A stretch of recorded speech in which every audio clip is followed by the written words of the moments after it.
Sa ating trending balita, ipinagmalaki ng producer ng musical na Chicago na Pinoy ang ilang tumugtog sa kanilang theater play. At mga artista, palabas at anchors ng ABS-CBN kinilala sa Anak TV Seal Awards. Ibandila mo, MJ Felipe.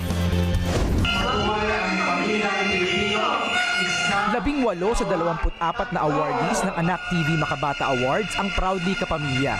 Kinilala rin ang news and current affairs anchors na sina Ted Filon at kabayan Noli De Castro, Kim Atienza at Atom Araulio dahil sa pagiging magandang ehemplo sa mga kabataan.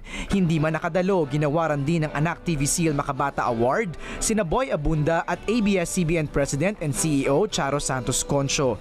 Kinilala rin ang napakaraming programa sa DOS na nagsusulong ng positibong impluensya sa mga kabataan, kabilang ang Salamat Doc, Batang Lawin, Mutya ng Masa, May Puhunan at iba pang serye at regional shows.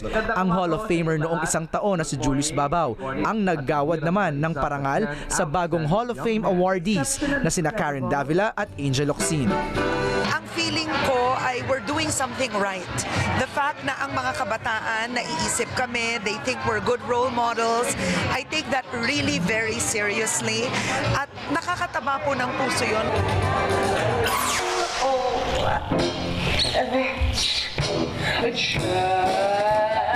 Bukod sa show-stopping performance, kinilala sa Broadway musical na Chicago ang mga Pinoy na kabilang sa banda.